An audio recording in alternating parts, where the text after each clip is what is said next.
Oh man, so we're here on Neighborhood Picks. What up, Patty Dukes? How you doing, babe? What's up, brother? Always good to see you on the weekly episode. Always getting good talks in. Let's get right to it. Before we get to the worried not worries, I just want to cover one thing that's going on tomorrow night that I caught. I mentioned a little something on another video. You can never really assume that everybody's watching every video, so I'd like to ask you, with Miami just getting past Buffalo this past week in the 90-degree heat, playing 41 minutes of defense, surviving Josh Allen's 63 passing attempts, still getting the win. See, most people see Buffalo lost it. I see a team with major cojones that lasted and won. Now, with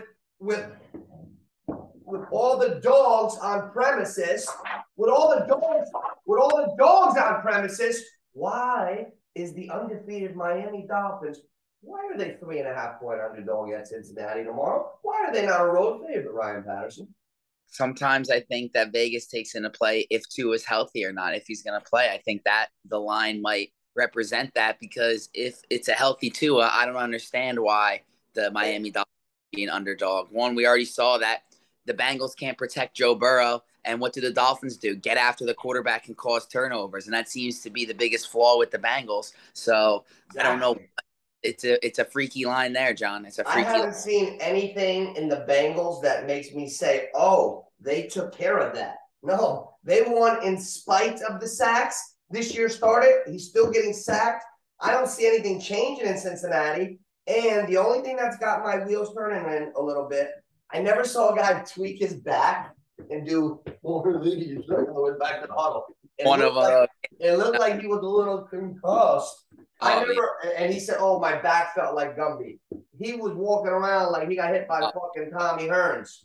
he didn't know where he was. He didn't know where he was, John. He had no idea. Do you believe his back went out, or No, he no, was a no. little bell rung? I think he got his bell wrong. He got his bell wrong. He didn't feel too good after that. You know that. I was getting old. Something. That's why I think the line reflects that a little bit. Have you heard anything on his status for tomorrow night starting? So far, I he's starting, right? questionable, I guess. That's all I know. Gotcha. Hey, little segment. I want to have some fun with you, right? Now, we're looking down at players. I'm going to give you a random guy, and I'd really like to know your thoughts. We're talking fantasy football here. You got a major horse on your team, but you're not as strong as you would like to be around everywhere else. Derrick Henry, zero catches going into week 3. I don't know if he had a catch last week because I didn't pay attention. Are you worried about Derrick Henry maybe being a one-trick pony in fantasy? I would say that the reason I'm not worried that Derrick Henry might be a one trick pony, it's that the way they're using him and the way I see the Tennessee offense going. I see Tennessee offense going down. I know you feel the same way. I agree with their Yeah. offensive line, a little bit of trouble. I don't see Tennessee as a fantasy value offense there, and which is why Yeah. I'm worried about Derrick Henry. It kills me in one of our leagues where you draft after a certain round and you get to keep them. Those guys are basically gone already. I'm going to be starting from scratch next year. I had Traylon Burks down at the end. I got no time for fooling around because I got injured dudes. I had to go grab Zay Jones and shit. Like I had Yeah. no time. I got no time to wait to see if Traylon Burks is the one. Yeah, but you know who I'm not worried about? This one's my favorite sleeper so far. I did a short on him, and I promised I would talk about him in the segment with you. Chris Olave is coming on as one of the best young ones of the bunch. I I really agree. like him. He is coming on, but we need Jameis Winston to stay healthy if Chris Yes. Olave do anything. Well, the good thing about that is Jameis Winston is a yardage gobbler. Even if he plays bad, he's a yardage gobbler. Yeah, he is a yardage gobbler. Also, too, is with Michael Thomas a little banged up as always. Jarvis, no juice, Landry a little banged up as always. So now that's Juice. Olave emerging as the young number one. So I'm liking Olave. Did you see? I saw today Olave and Drake London are tied right now at plus 400 for Rookie of the Year. Really? Yeah, for Wow. See, in the beginning, I noticed London, but now I saw Olave have a decent first game. Then I saw him 5 for 76 or something, and then I saw him 10 for 147. And I'm noticing the anti nickname, maybe the worst nickname you could ever give a guy that has no separation is Juice. Like OJ Simpson was the Juice because he was a 100-meter track champion and he was a tailback. And he ran for 2,000 yards in 14 games. Juice Landry, the guy that catches 7 yards a catch, that's not juice. That's syrup. They should have made them molasses. That's no Juice Landry. That's no juice. Hold the juice. They should name him water. Yeah. So, I mean, that aspect, as you were doing the worried, not worried, I am definitely not worried about Chris Olave. Okay, yeah, me neither. I'm really liking Olave. Now, another receiver, I really like your opinion here. Now, we've seen the Rams start this thing with Woods, and it looked good. We've seen them Band-Aid it with Odell, and they got to where they need it. He tore his ACL just after he did enough contributions. Now we got our third Oppo Cooper Cup receiver, high name recognition. Are you worried or not worried about Allen Robinson stepping into that real number 2 receiver? I am worried about Allen Robinson. He's showing me no explosiveness. He's showing me nothing whatsoever. The guy, the Ben Soronic guy with the long hair from the Rams, I'm noticing him more than I'm noticing Allen Robinson. They go out, they sign him, and that also does show how much Odell does mean to a team, because as soon as he was on the Rams last year, he took the Robert Woods role to another level, and now all of a sudden it's showing how much he can mean to a team, because Allen Robinson was supposed to be a big name that was in Chicago and just needed a quarterback, and then all of a sudden he gets his quarterback, and now he's just invisible. I can't notice him at all. Allen Robinson, you want to see something funny? I was just looking at him before. He's almost on my drop territory. I almost dropped someone on my waiver. Yeah. I'm this close to doing it before. How long can you wait for him? I don't know. That's the question. What about you? What do you think? We're going into a calendar month, and I always said you got to let the season breathe a little bit. But there's also that fine line of not letting your season go.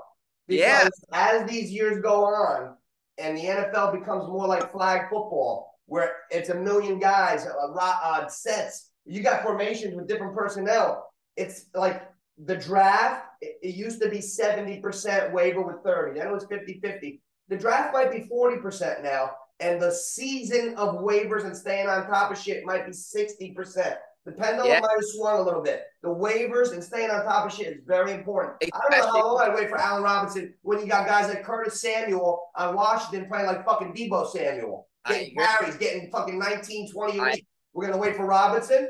No, I agree. Allen Robinson is almost drop territory.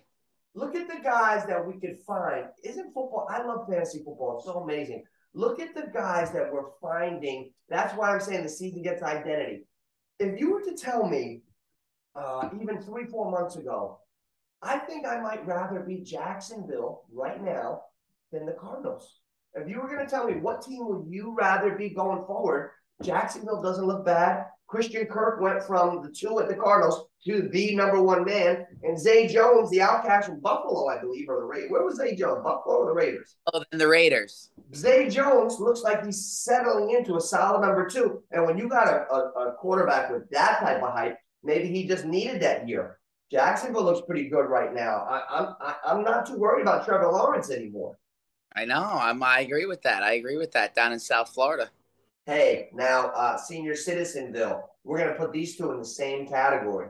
What do you honestly feel 8 weeks from now? We're going into week 4, going into week 13. Where do you think the Bucs and the Packers are gonna be with Brady and Rodgers? Do you think they're gonna be in playoff contention once again, or fucking? Well, I think in terms of betting and team-wise, yes, I think that the team and the Green Bay organization and the team behind Aaron Rodgers itself and the team behind the Buccaneers and Tom Brady and how weak I sometimes think the NFC is compared to the AFC is, I think that they're definitely going to be there. But for fantasy implications for Brady and Rodgers, they are bench territory for me. Right. They are guys. I'm looking at guys like I would rather be starting Jared Goff maybe than them, and you can't get lost up in the name recognition of things. Them being stars for so long. Just looking at Brady gave somebody like a 2 last week. Like he almost put up a nothing. You got to look at it that you're trying to beat your opponent that week, and maybe Jared Goff is going to give you a better opportunity to beat them than the game that happened on this Sunday between the Packers and the Bucs. There's barely. Did you see the line on the Nooch Sportsbook? I didn't see it. Did you see the line on the Nooch Sportsbook? I just made it. No, yeah. I'm taking action. Over under. Brady this week touchdown passes or iPads broke. Brady's over under touchdown passes is 1.5, and so is the iPads. Even money bet. Even money. Even money. Oh shit. So we're kind of worried about both of them just because of the natural course of life. They're getting older. The teams well, the are reason setting why I'm down. worried about them is the no weapons. They have no one to throw to. Weren't you Either talking about their running back yesterday in the pre-production? Aaron Jones. Yeah, you worried about him? I'm worried about him a little bit. I mean, yes, he has AJ Dillon. I think that I'm worried about the reason why I'm worried about Jones is the reason why I'm worried about basically 80% of running backs in the NFL now. Because you Is got two. this is yes, it's really veering away from being a bell cow league. It's Everybody day. now that 60-40 split. And now I think that the way things are turning is those high-end wide receivers are now becoming more valuable as your bell cow fantasy team than when it used to be running back was your bell cow. Now it's turning around where a wide receiver can be your bell cow. I'd rather, all right, this hypothetical here, where on your team, would you rather have Cooper Kupp, Justin Jefferson, Stephon Diggs, or Devontae Adams, or guys who went in the same ADP range, like that went in that range? Derrick Henry, Austin Eckler, Aaron Jones, Alvin Kamara, even Christian McCaffrey. I want the pass catchers. I mean, those 5 running backs were going ahead of those wide receivers, but right now, you say is the other way around. I mean, Jonathan Taylor too. I see Naeem Hines catching a lot of Jonathan Taylor, getting pissed. If I was a draft, I drafted him overall to be a bell cow. Right now, the way it looks like it, Cooper Kupp should have been the #1 overall pick in every league, and then been like Justin Jefferson. I mean, next year I wouldn't be surprised if the wide receivers go 1 through 5 instead of the running back. I was in one of my leagues, the last one, and I had the #1 pick. I drew the #1 pick, and I was sitting there, and I'm like, I gave myself a talk. I was like, I'm not gonna not enjoy this year because oh my god, I had to take McCaffrey. This guy, I took Justin Jefferson #1. The whole league laughed me out of the room, but I'm happy. I'm 2-1. I'm 2-1 in the league, and I got Jefferson. So, and again, the way it's going right now, I mean, if you think about it, if I were to ask you right now on your team, right, who would you rather have on your fantasy team to start your team, Jefferson or Taylor? If you were to start I want Jefferson. Yeah, I do. Right? I agree. Ready? Kupp or Taylor? Kupp. There you go, right? Even ask this, Jamar Chase, the way how much he's catching the ball and how many targets he's getting, even though he's running around. I mean, right now, he's more of a bell cow than I would consider Taylor, McCaffrey, Henry, and all them other backs coming in, really cutting into them. And those guys like that can win you a week. I'll give you a case in point. A guy that I got a ton of respect for because I don't think he's a good back. I know he's a damn good back. But his value so far in the first 3 weeks doesn't even compare to like a Stephon Diggs. Javonte Williams, nice back. Nice running back. You know what? The other night, he had another 16 carries for a quiet 80 yards. The guy's averaging 6-7 yards a carry. But Gordon gets in. Gordon takes the 12 carries away. When they got down to the end zone, Gordon scored the touchdown. So I got my 11 from Javonte, but Gordon gave me the 16. So there you go. My first draft, I'll never forget. This is how we can tell the year. We'll look this up and we'll say it in the next show. I remember my buddy drafted Marshawn Lynch. He was a rookie for Buffalo. And then one of us took LaDainian Tomlinson. The other guy took Edgerrin James. And once you take your back, it's like, exhale, you're set. It's not like that no more. Now, when you take a back from a team, you got to see if you can get the other back from his team, just in case they both play or they're injured. I think it's better to have teammates. I think the way we're going to be moving towards is the teammate back system. Right, Breece Hall and Carter. This guy, I'd rather start ready. Why get fucked on one of them? Yeah, Chubb and Hunt. Right. Oh, that's a beautiful one. Even this. I mean, this is getting crazy, but even Javonte Williams and Melvin Gordon. I'd rather just have both of them and just get everything going on there, Who's got them? I got him. I got Javonte, and then I picked up Melvin, and he looked good. And you know what? The other night I won because I had Williams in T. Richards League. I had Williams, and then I had Pollard. And Pollard still got me a great night the next night. He had 100-yard rushing. But Gordon, if I would have started him, he gave me more points than Williams that Sunday night against the Niners. So It's very, very tricky. I don't. It's a tricky thing. The running back landscape for fantasy value is becoming very tricky, and the wide receivers are becoming more clear. Yeah, yeah. Except for our boy Pitts, I want to know. I hope that he's not going to become a bust because no, usually he passes the eyeball test. No, he does to me too. I don't understand it. A big guy, he runs out, and also I understand it because quarterbacks look at different guys. Last year he had Matt Ryan who looked at him all the time. This year he's got Mariota, a little bit of a different system, a little bit of different. And he's got weapons. I believe in him being the weapon too. Kyle Pitts, you have the ultimate weapon. Drake London's a nice player. Pitts is an ultimate tight end. And now you have, I did a little piece on it. I don't know if you saw it. I said the curious case of Cordell Patterson, the ultimate weapon. I've never seen a guy spend 7 years in the NFL and then break out when he went somewhere else and become a star. And somebody said to me, very lazily answer, like, oh, Coach Bell, Coach was there. But no. A good team uses all their weapons. I'm surprised the lack of usage of Cordell Patterson. Usually when you see a guy do not much for 7 years, he doesn't become a star. And I've never seen a case in my whole life of watching sports like Cordell Patterson. He's actually the ultimate weapon. Let me give you a case in point. My mom's fantasy team, right? She's 3-0. She renamed herself Powerhouse Mama. She's got Lamar Jackson, right? And her running backs are Cordell Patterson and Barkley. All three of those guys are in the top 5 in rushing. My mother is killing it. She's 3-0 in the league. She's got Lamar, Cordell, and Barkley. Her receivers are Diggs and Higgins, and her flexes are Kirk and London in a 12-team league. And she's got Waller, who didn't even do anything yet. My mother's tearing shit up. And she did this shit 10 years ago. She came in when somebody backed out. And she's like, oh, you just give me Peyton Manning. He threw for 55 touchdowns that year. And then the next one, oh, who's that white guy on the Packers? I like that little guy. He's fast. Oh, Jordy Nelson.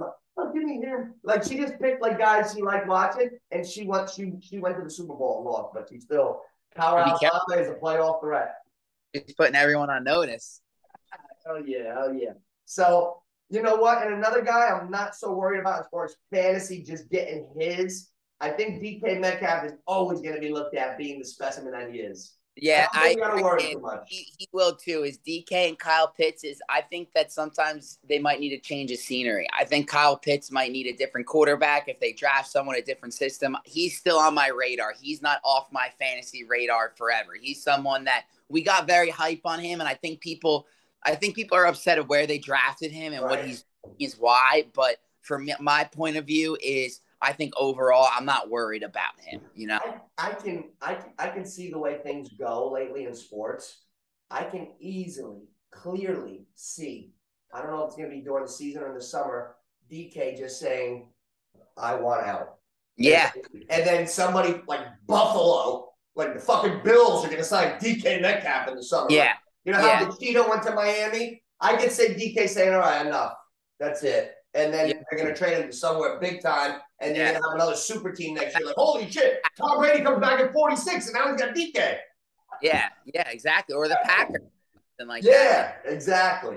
Imagine if Lamar got a DK or somebody. Or imagine the Rams go for it one more time, and it becomes Cup and DK. Hey, I just thought of something. What if Lamar's really holding out, not only for the contract, but so he could go wherever he wants? What if Lamar goes down to Miami and joins them next year? Whoa, that would be exciting, wouldn't it?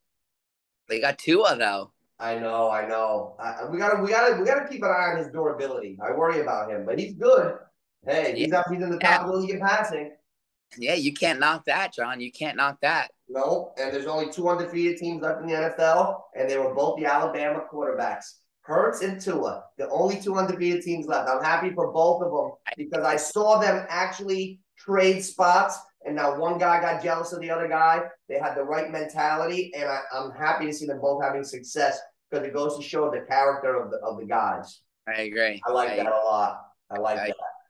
So, have you had a chance to look over the lines yet? Because we'll do our pick-ups tomorrow. Yeah, I like that. Yeah, no, I looked over a little bit. I was more looking at Thursday night, a little bit of a look ahead too. You know, I like. You think that's a sucker bet tomorrow? The Bengals laying 3.5. Would you lay 3.5 with the Bengals against the Dolphins? Oh, I think tomorrow is a prop bet game more than bet the line game Mike because Gesicki over 25 yards catching. yeah, Put we a can couple together. tomorrow might be a prop bet, have some fun game because I think it could be I don't know. Vegas has got to be saying something. Vegas knows something about Tua's health Yeah, or yeah. something that's going on because I don't think with the healthy Dolphins team that they would be a 3-point dog. No way. Yeah, we're gonna get a lot of information in the next 18 hours about that. That specifics with the health. So we'll stay on top of that. About the line, I think it would be if Tua was not playing. Right. Yeah. Right? It feels like he's not playing with that line. Yeah, exactly. Because I think it would be a way different looking line than if he was definitely playing. Right, right. All right. Well, tomorrow we'll start off with into the night a little prop that we stew up together, a little same game parlay prop, and then we'll do our picks for the week. Looking forward, but I just wanted to do a little bit of review like we always do midweek. Yeah. We'll go through each game for the pick'ems. We'll go through each game. We'll give our breakdown of the points. You still have the paper from Monday, so we can talk about catching another middle and the lines, stuff like that, and which way things are trending. And then we'll get it going. I'm gonna leave you with this real quick before we sign off. Giants, we lost Shepard. Galladay looks like he might be sipping lean or something. I don't know. It's not the Galladay that was in Detroit.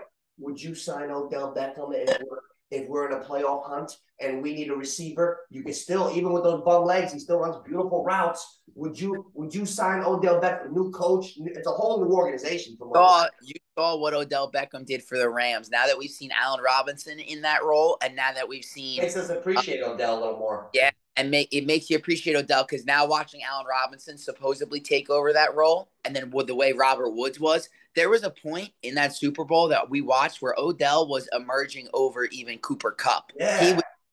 He was going to be the MVP because they were, great.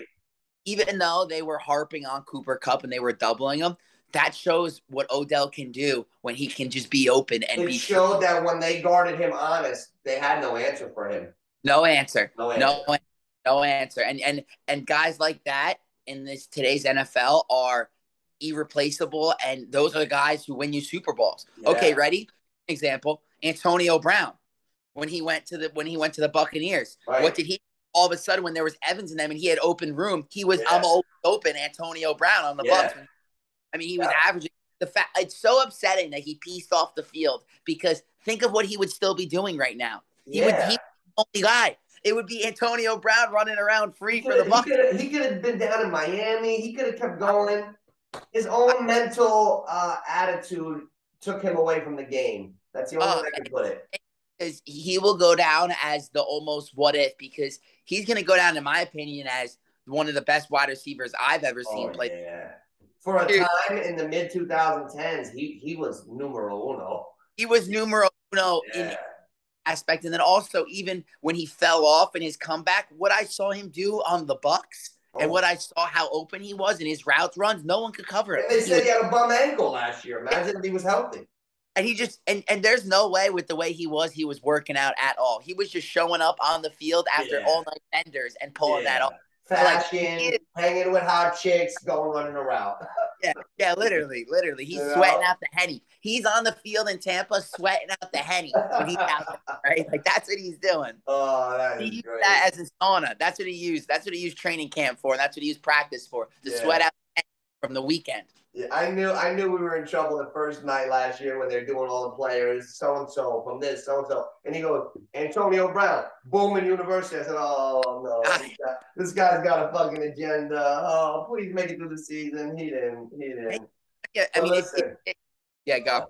I was just going to say, we're going to make it through the season, so forget Antonio Brown. I know two people that are going to make it through the season, us.